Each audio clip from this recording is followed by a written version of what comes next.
Hoy, 11 de julio, celebramos a San Benito, primer fundador de religiosos, año 547. Benito significa bendecido. En 1980, el Santo Padre Juan Pablo II nombró a San Benito como patrono de toda Europa, en el 15 centenario de su nacimiento, porque es el santo que más influencia ha tenido quizá en ese continente, por medio de la comunidad de religiosos que fundó y por medio de sus maravillosos escritos y de sus sabias enseñanzas. San Benito nació en Nurcia, Italia, cerca de Roma, en el año 480. De padres acomodados, fue enviado a Roma a estudiar filosofía y letras, y se nota que aprendió muy bien el idioma nacional, que era el latín, porque sus escritos están redactados en muy buen estilo. Todos los datos de su biografía los tomamos de la vida de San Benito, escrita por San Gregorio Magno, que fue monje de su comunidad benedictina. Su primera huida. La ciudad de Roma estaba habitada por una mezcla de cristianos fervorosos, cristianos relajados, paganos, ateos, bárbaros y toda clase de gente de diversos países y de variadas creencias. Y el ambiente es principalmente de la juventud. Era espantosamente relajado. Así que Benito se dio cuenta de que si permanecía allí, en medio de esa sociedad tan dañada, iba a llegar a ser un tremendo corrompido. Y sabía muy bien que en la lucha contra el pecado y la corrupción resultan vencedores los que en apariencia son cobardes, o sea, los que huyen de las ocasiones y se alejan de las personas malvadas. Por eso huyó de la ciudad y se fue a un pueblecito alejado, a rezar, meditar y a hacer penitencia. Pequeño percance, segunda huida. Pero sucedió que en el pueblo a donde llegó, obtuvo un milagro sin quererlo. Vio a una pobre mujer llorando porque se le había partido un hermoso jarrón que era ajeno. Benito rezó y le dio la bendición y el jarrón volvió a quedar como si nada le hubiera pasado. Esto conmovió mucho a las gentes del pueblo y empezaron a venerarlo como un santo. Entonces tuvo que salir huyendo hasta más lejos. Subiaco. Principios heroicos. Se fue hacia una región totalmente deshabitada y en un sitio llamado Subiaco, que significa debajo del lago, porque había allí cuevas debajo del agua. Se retiró a vivir en una roca, rodeada de malezas y espinos, y a donde era dificilísimo subir.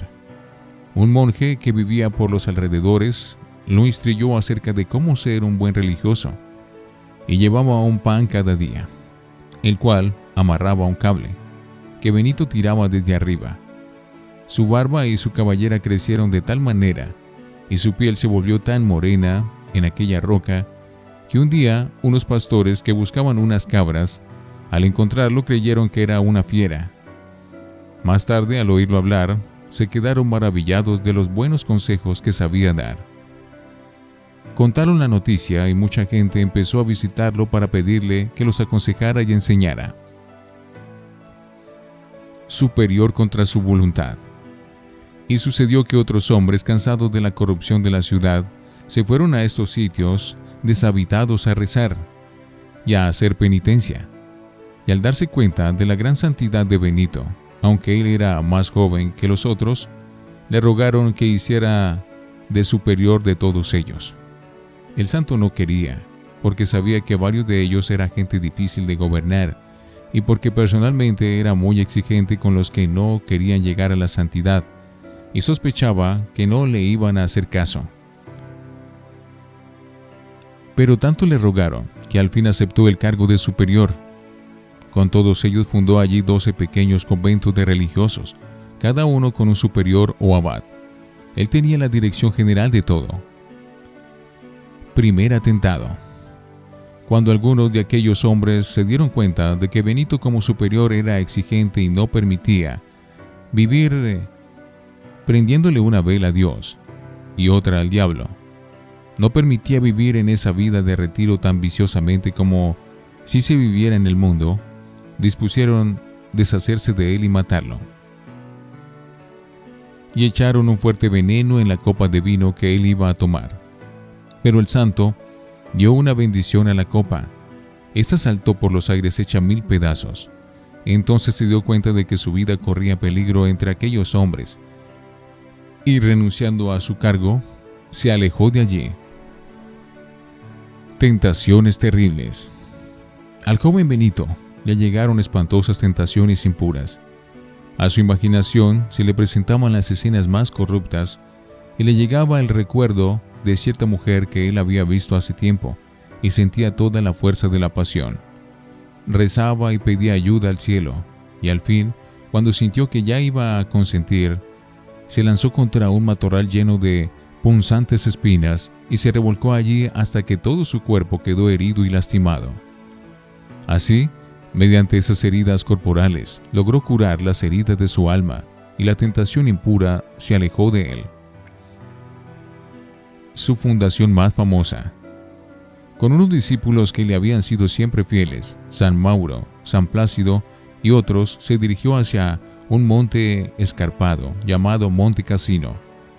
Allá iba a fundar su famosísima comunidad de benedictinos. Su monasterio de Monte Cassino ha sido famoso durante muchos siglos. En el año 530, después de ayunar y rezar por 40 días, empezó la construcción del convento en la cima del monte. En ese sitio había un templo pagano dedicado a Apolo. Lo hizo derribar y en su lugar construyó una capilla católica. Luego, con sus discípulos, fue evangelizando a todos los paganos que vivían en los alrededores, y enseguida sí empezó a levantar el edificio, del cual por tantos siglos han salido tantos misioneros a llevar la santidad a pueblos y naciones. Milagros a montón. San Gregorio, en su biografía de San Benito, narra muchos hechos interesantes, de entre los cuales vamos a recordar algunos. El muchacho que no sabía nadar. El joven Plácido cayó en un profundo lago y se estaba ahogando. San Benito mandó a su discípulo preferido, Mauro: «Láncese al agua y sálvelo». Mauro se lanzó enseguida y logró sacarlo sano y salvo hasta la orilla. Y al salir del profundo lago se acordó de que había logrado atravesar esas aguas sin saber nadar. La obediencia al santo le había permitido hacer aquel salvamento milagroso. El edificio que se cae. Estando construyendo el monasterio, se vino abajo una enorme pared y sepultó a uno de los discípulos de San Benito. Este se puso a rezar y mandó a los otros monjes que removieran los escombros. Y debajo de todo apareció el monje sepultado, sano y sin heridas, como si hubiera simplemente despertado de un sueño. La piedra que no se movía.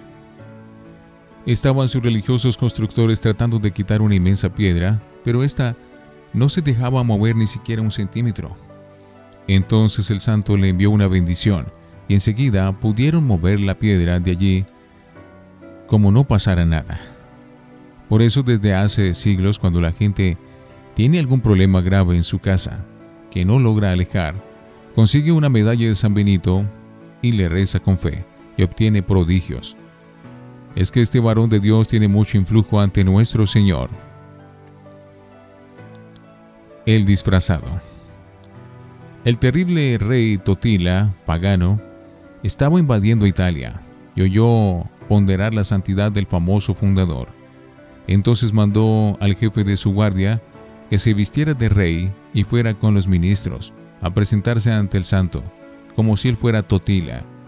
San Benito apenas lo vio le dijo: «Quítate esos vestidos de rey que no son los tuyos». El otro volvió a contarle al rey lo sucedido y éste se fue a visitarlo con gran respeto. El venerable anciano le anunció que lograría apoderarse de Roma y de Sicilia, pero que poco después de llegar a esa isla moriría. Y así le sucedió tal cual. Panes que se multiplicaron. Hubo una gran escasez en esa región y San Benito mandó repartir entre los pobres todo el pan que había en el convento. Solamente dejó 5 panes y los monjes eran muchos. Al verlos aterrados frente a este atrevimiento les dijo: «Ya verán que el Señor no devolverá con la misma generosidad con la que hemos repartido». A la mañana siguiente llegaron a las puertas del monasterio 200 bultos de harina y nunca se supo quién los envió. Muertes anunciadas.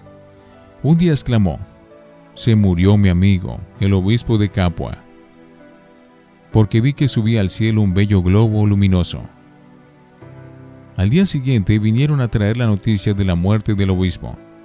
Otro día vio que subía hacia el cielo una blanquísima paloma y exclamó: «Seguramente se murió mi hermana escolástica». Los monjes fueron a averiguar, y sí, en efecto acababa de morir tan santa mujer. Él, que había anunciado la muerte de otros, supo también que se aproximaba a su propia muerte, y mandó a unos religiosos a excavar en el suelo su sepultura. Duraron 6 días haciéndola, y apenas la terminaron, empezó él a sentir las altísimas fiebres, y poco después murió. ¿Cómo era un día en la vida de San Benito? Se levantaba a las 2 de la madrugada a rezar los salmos. Pasaba horas y horas rezando y meditando. Jamás comía carne. Dedicaba bastantes horas al trabajo manual. Y logró que sus seguidores se convencieran de que el trabajo no es un rebajarse, sino un ser útil para la sociedad y un modo de imitar a Jesucristo, que fue un gran trabajador, y hasta un método muy bueno para alejar las tentaciones. Ayunaba cada día, y su desayuno lo tomaba en las horas de la tarde. La mañana la pasaba sin comer ni beber. Atendía a todos los que iban a hacer consultas espirituales, que eran muchos, y de vez en cuando se iba por los pueblos de los alrededores, con sus monjes a predicar, a tratar de convertir a los pecadores. Su trato con todos era extremadamente amable y bien educado. Su presencia era venerable. Su reglamento famoso, la Santa Regla.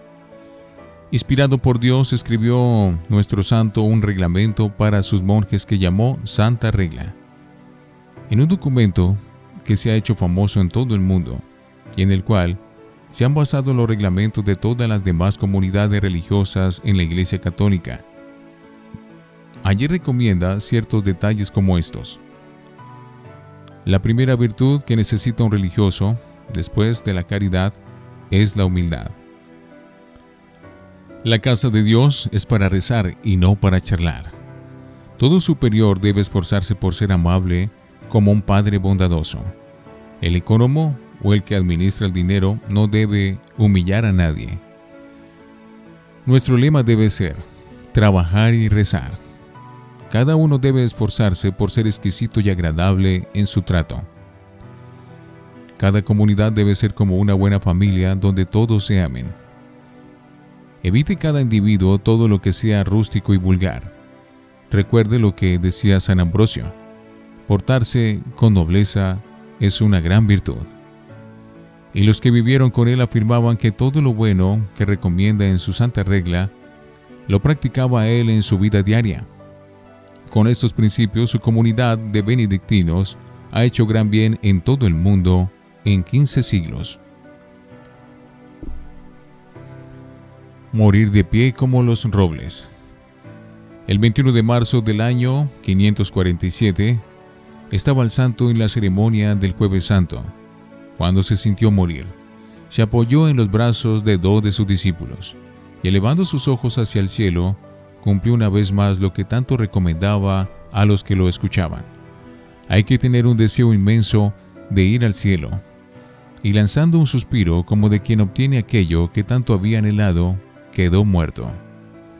2 de sus monjes estaban lejos de allí rezando, y de pronto vieron una luz esplendorosa que subía hacia los cielos y exclamaron: «Seguramente es nuestro Padre Benito, que ha volado a la eternidad».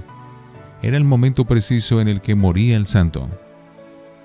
Que Dios nos envíe muchos maestros como San Benito. Que tan simpático santo nos obtenga del Señor la gracia de ir un día a acompañarlo en la eternidad feliz. Que de tal manera brille ante los demás la luz de vuestro buen ejemplo, que ellos, al ver vuestras buenas obras, glorifiquen al Padre Celestial. Mateo 5:16. Palabra del Señor.